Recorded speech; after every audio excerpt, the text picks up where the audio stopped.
Wondering how your mindset affects your life? How to bring more energy into your business and life? Millions of people around the world ask these same questions daily.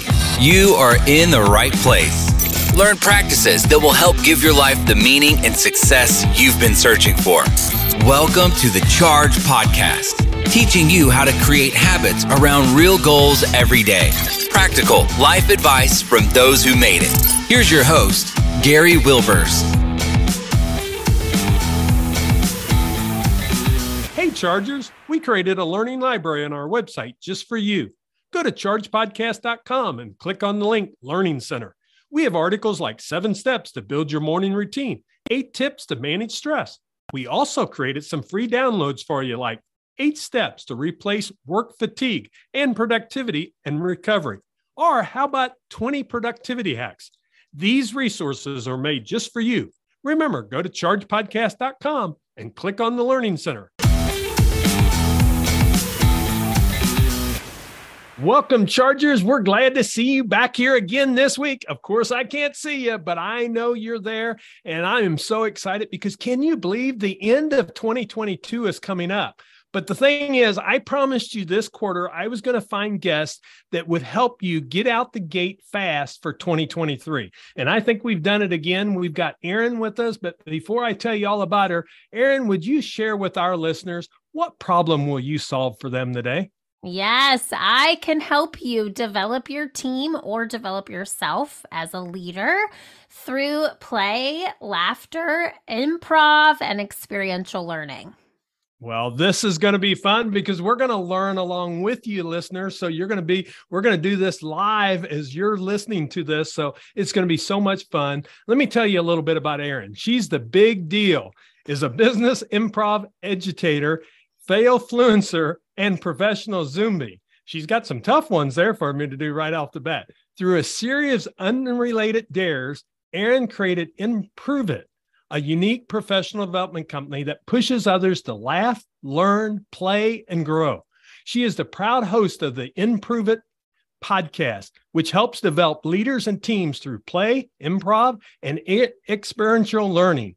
Among her many accolades, Erin is most proud of successfully coercing over 28,000 professionals to chicken dance. Now, we'll have to get that story at some point, that's for sure. Erin, it is great to have you on the Charge Podcast. Welcome. Thank you so much. I am honored to be here. I'm honored to be a part of the show. So thank you. Well, I love talking about improv and how that works in, I know with speaking and all these different things, but as leadership, it's really changed over the last few years. So I love that you work with teams because I talk a lot about positive culture and how we can create that culture. So I'm going to start with the process of how can you make teams and kind of that culture feel seen, heard, and valued using improv? Because we know today the best leaders are keeping their people when they're doing this. Yeah, I love that question. And it is something that for me, I saw a through line of the more that we started training people. And as you mentioned, we've trained a lot of people, 28,000 people and counting. We're at the 30,000 range plus now. And what I love about improv is it takes people's sort of hypothetical masks and shields that they wear to work. It takes them off for a few minutes and it allows people to get into the act of play, which is, I have a 3-year-old son, something I watch him do so naturally, so beautifully. And as we grow and as we mature and as we become adults, we lose that ability to just be. So improv allows people to take down those barriers, really let go of judgment, postpone judgment, not only of others, but of themselves. And when you're fully present and reacting to things that are said in front of you, and you're actually in that play, that's when you understand, oh my gosh, that person just listened to me. That person is seeing me and hearing me, and that makes me feel like I belong here. That makes me feel like I want to continue to show up every single day. So my teaching tool to make people feel that is improv. And that is why it's the message I spread throughout the world. is that it can help your teams and you feel seen, heard, and valued just by doing things so simple that, number one, is so easy to do, but we put all of this sort of fear behind it.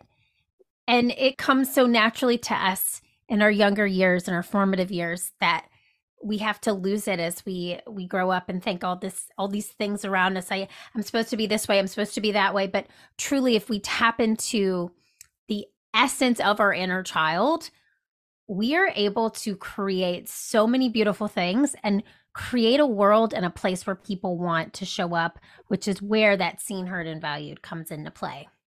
Yeah, I think that's so huge. I'll give you an example. Last week, I was actually moderating a live mastermind event with some of my mastermind folks. And I asked them to think back when they were a kid of who they were. And we were going to do basically a dream exercise. And the sad thing is, I had one person say, I don't remember dreaming as a kid. They said, well, let's just play with this then. I want you to go back to that time. What did you want to be? Well, as some others shared, he was able to come up with something. But I think as adults, so many times we shut ourselves down of, like you saying, the mask that we have on, that we don't become, we want to be able to express ourselves, but we don't, because we think that's not proper. It's not right in the workplace. So when you see it with teams, of course, I know you get them in that play. But how do they take it from the workshop to implement it into the culture of the team? Yeah, I love that question. And this is what, we've done over 700 plus workshops to date. And truly, one of the responses to our in-person offerings was creating an e-learning course that is built in conjunction with the offering. And that's something that people can do on an individual basis. Here's what I tell everyone who takes a 2-hour workshop with us. We are not going to fix your culture in 2 hours. But if you give us a very specific objective, we are going to give you that ROO, the return on your objective. And we're going to make sure that whatever that log line is, I always ask clients, there's like a log line of a movie. That's what the whole 2-hour movie is about. When the theater empties and people walk out, this is what that movie is conveying. What is the log line of your workshop? And so when they give me that log line, I will make sure that it's hit, but it's a conversation starter. And the workshop is as much for the experience of the participants as it is for the leaders. I encourage senior leaders to play. I encourage C-suite leaders to get in the arena, get in the workshop, play with the people that are participating in an improv session, because that's when they will learn the most about the people in their organization. Because they're seeing them at play. They're not seeing them as this person at work doing the work. They're seeing them as a human being, and they're listening. And I really think it's also on the other side of that, the participants see the leaders be vulnerable. And people trust vulnerable leaders. People trust and relate to vulnerability. So it is up to not only the participants to take what we've taught them and implement, but it's really up to the leaders to show up, be their most vulnerable self in that moment, lead by example, and then carry that log line into day to day. Because we are not there day to day. We are only there in that 2-hour period, or if that half day, whatever we're there for. We can make an impact and we can see the room change. I'm telling you, Gary, it's like you walk into this room, there's 20 individuals. When the workshop ends, it's this cohesive group of human beings who the energy shift is remarkable because they've connected and they've laughed and they've shared in play, which is not something that they do on a typical day-to-day. And that's why I love it as a teaching tool. It's the most experiential, magical thing that you could ever do with your team, because it allows them to feel what you want them to feel, which goes back to being seen, heard, and valued. Yeah. And I can see how the difference it makes. And especially if the leaders become part of it, because they understand then how they can carry that forward and realize, let's be honest, a lot of times there seems like there's a barrier between people. And it's not only in coworkers, but it's for sure when someone has a title. When I'm out speaking, I always ask people, how many people in this room are leaders? And the sad thing is, Erin, I normally get less than 25% raise their hand because they think I'm thinking about the title of a leader. I said, how many people are a leader? And to me, what you want in your company is you want everybody to be a leader, because first they have to lead themselves. So when they do that and they become part of the play, they're seen, they're heard, they're able to get there. So I guess a question that comes up to me is, when we're trying to create this culture that celebrates failure, which is not normal, let's be honest, but we have to create that culture that we do celebrate failure. It ultimately leads to innovation, because part of what you do with play, it allows the innovation, what you want them to get out of it. In so many companies, we've seen it, that when we have our biggest failure, really the next greatest thing is right behind that, if they can really move from failure to innovation on it. Mm-hmm. Mm-hmm.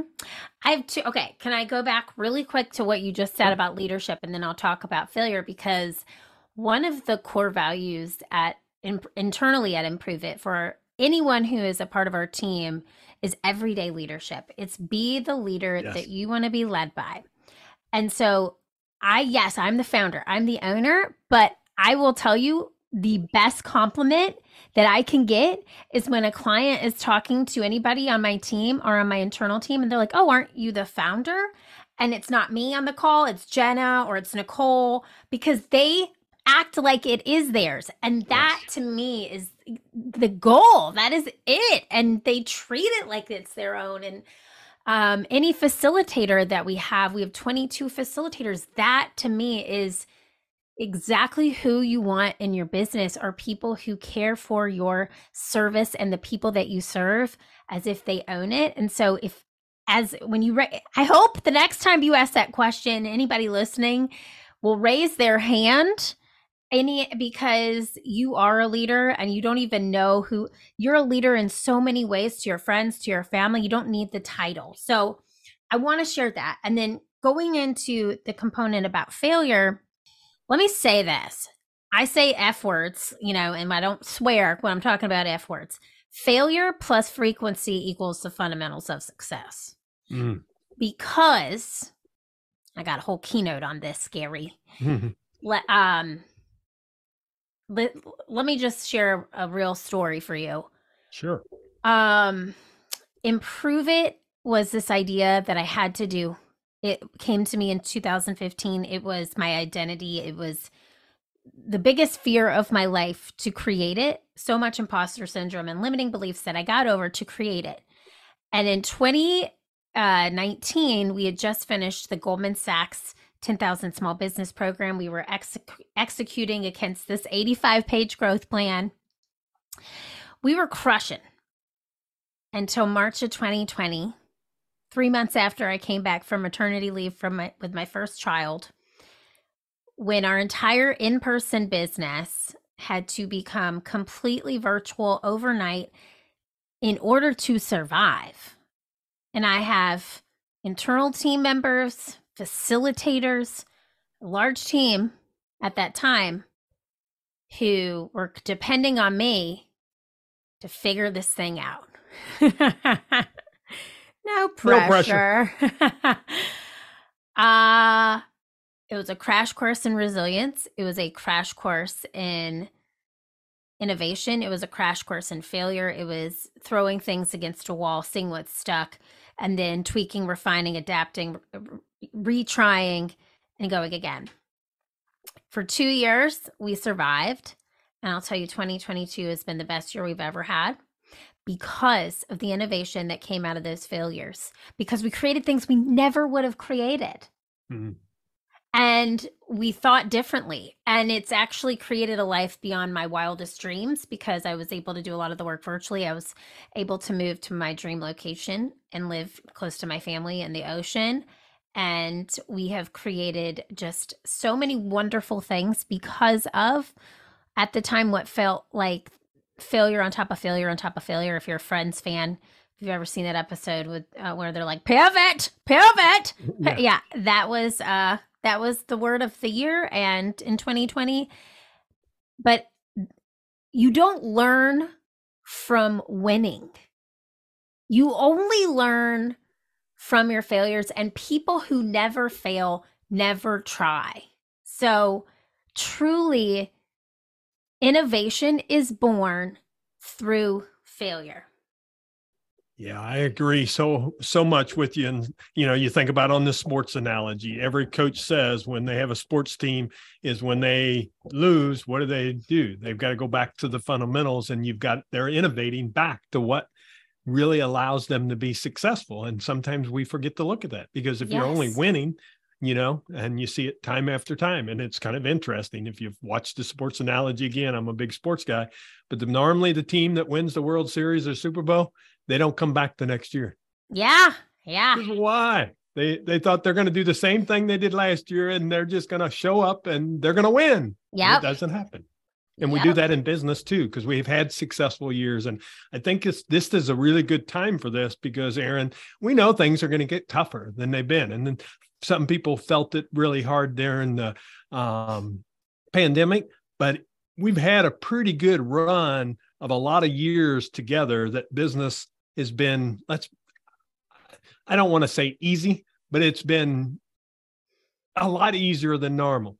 And if we go into a tougher time, we're going to have to innovate to be able to make that, to continue on with that process. And some people had to do that through the pandemic, but others, they were very successful through the pandemic because their business was set up to be in that area, was easy to transition into, but where other businesses weren't, versus like yours, you were totally live. Well, I saw some videos of yours on your website. And the one thing I have to bring up here, because I know you even do workshops, I think, via Zoom. Yeah. Because I saw some very active workshops, and most people think, or Zoom or video, whatever we want to say, they think, oh, when I get on those, oh, that's going to be such a dread because I've just got to sit there and listen to people speak. So share with us how we can use improv, even if the people are not using those, and really those magical teaching skills and power skills, that even if it's video, how you can get them involved. Can you share a few tips? Yeah, absolutely. So few things. Number one, if you would have told me in January of 2020 that our business would survive for 2 years only doing improv over Zoom, I would have said absolutely no way. And that is not an improviser's mentality. We say yes but I was like, nope, that will never work. Living proof, it works. And here's how we use it. 2 ways. Number one, for workshops. And this, for your listeners, anybody listening who wants to engage their teams, Zoom is a beautiful tool now because of breakout rooms. You can ask questions, you can do activities, you can put people in partners, in small groups, in large groups, in breakout rooms. So break out of the norm, break out. This is what I always tell people, really lean into those breakout rooms to facilitate engagement. You're getting put in a breakout room. Oh, you're showing up, The other thing I always say, and I heard this from somebody, I can't remember, it was a guest on my podcast actually, but it's no agenda, no attenda. Let people know. His name is Liam. I can't remember his last name. Anyway, let people know what is expected of them. I'm going to tell you straight up, Gary, I put on makeup for you today. You said in your email, you're going to be on video. So here I am showing up. Thank you for that. Knowing that I'm on video, right? Letting your participants know that they are going to need to be on camera, that they're going to need to come off and on mute, that they're going to be in breakout rooms ahead of time, sets that precedence.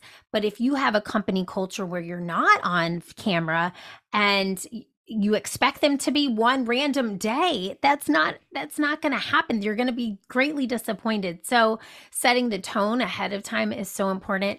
And I also love virtual events because the engagement in the chat is so high. A lot of people in person shy away from answering in groups and rooms full of people.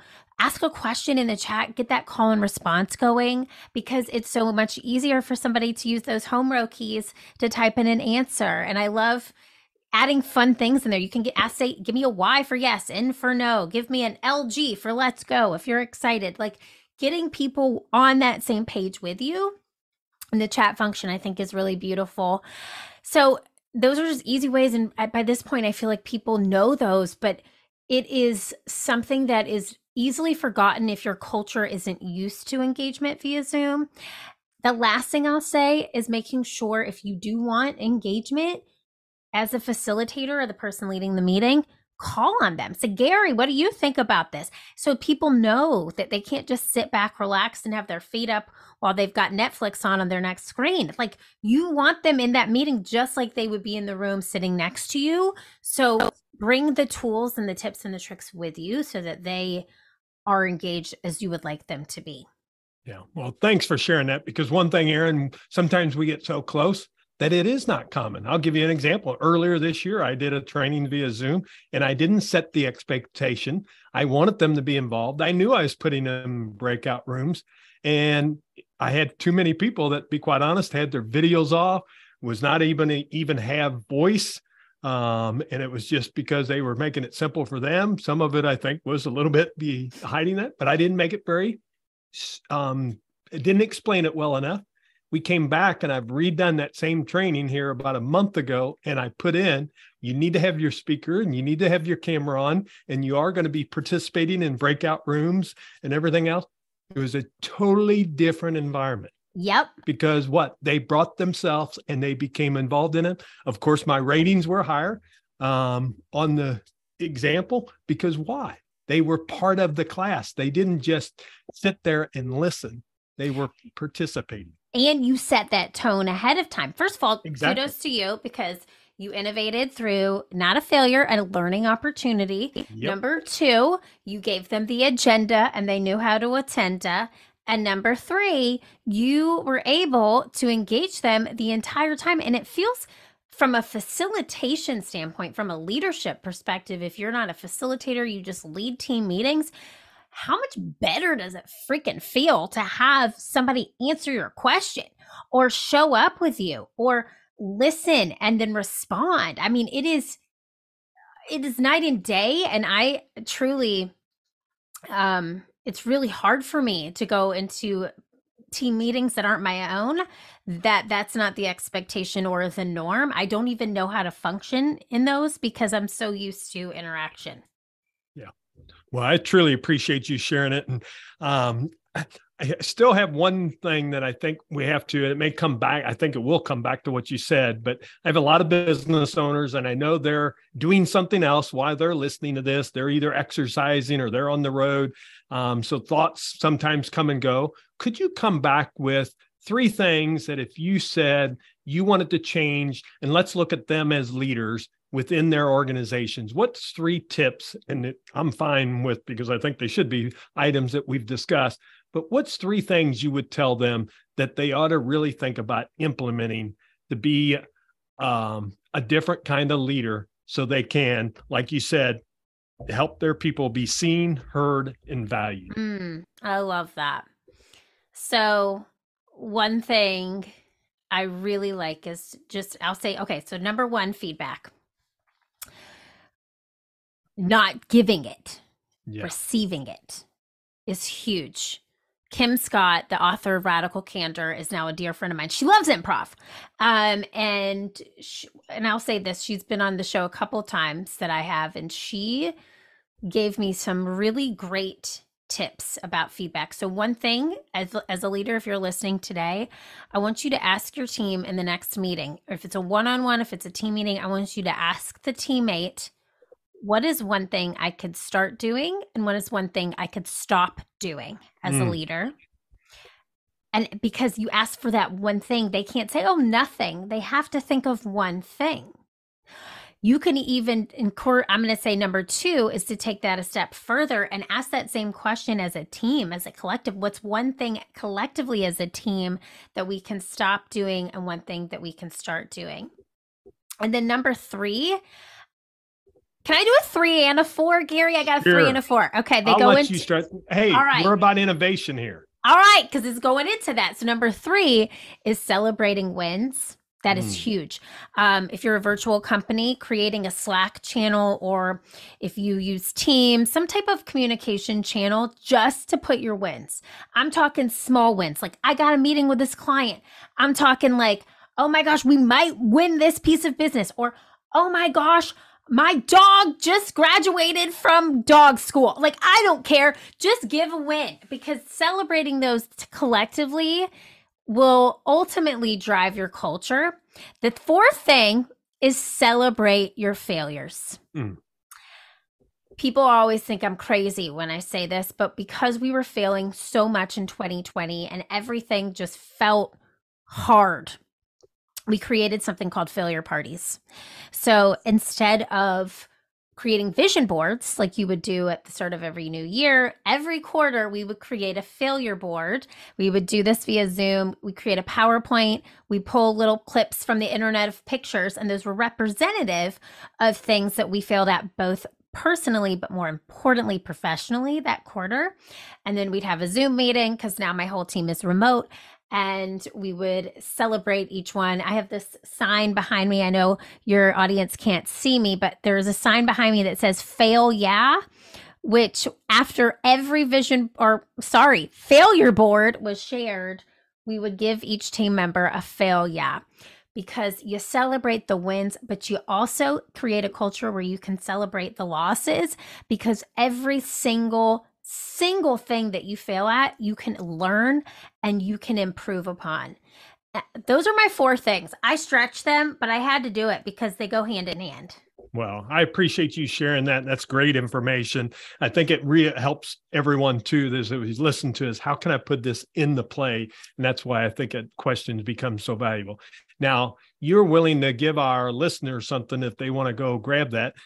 Could you share that, and also your website and information? We'll have it all in show notes to make it easy for them, but I think it's a great time to be able to share that right now. Oh, you are awesome. Thank you. Okay, so our website is learn2improve.com.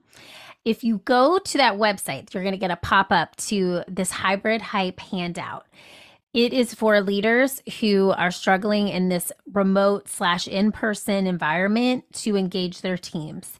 So it could be, it doesn't have to, everyone here is a leader, everyday leadership. So yes, you can apply this to not only if you have a peer that you want to connect with on a deeper level, but it really helps you understand how you can engage and connect and communicate with your team members no matter where you are.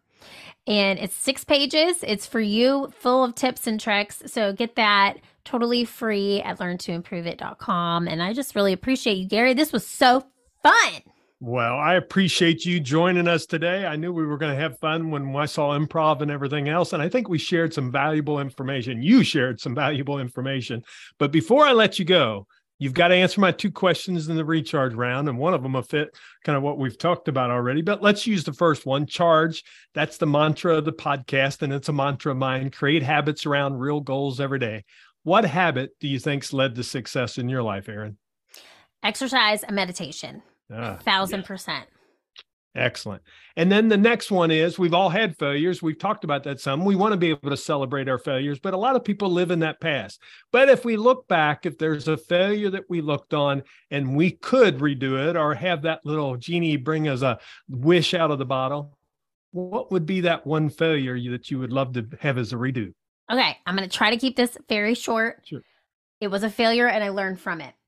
So my grandfather passed away, and this is probably now 10 or so years ago, and I wasn't there, and I actually sort of removed myself from the situation because I didn't want to watch it, and that's one of my greatest regrets. It's one of my biggest failures that I wasn't there around the time that he passed away, because I just wanted to remember the better times. So his wife, my grandmother, who I was very close to, when she passed, I made a very, very conscious effort to be there for her, and was able to hold her hand while she took her last breath and be there in the last few days of her life.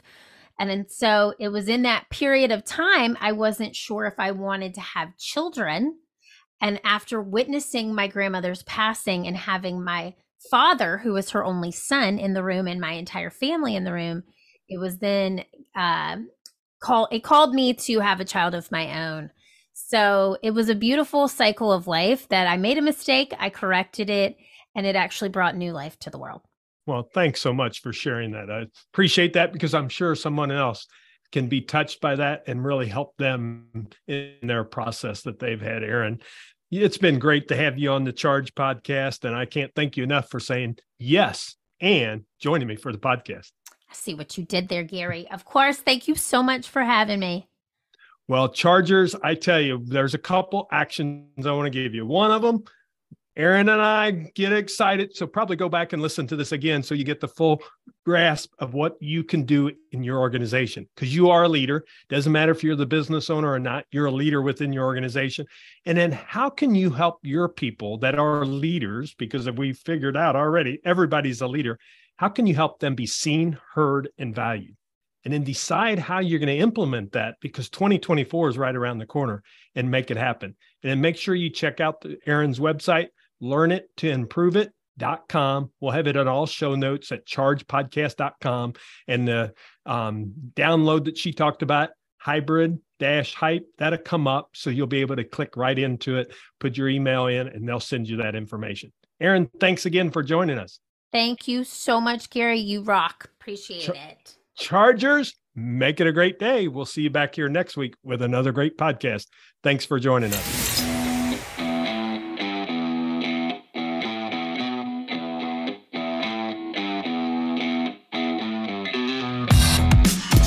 This podcast has ended, but your life doesn't just stop.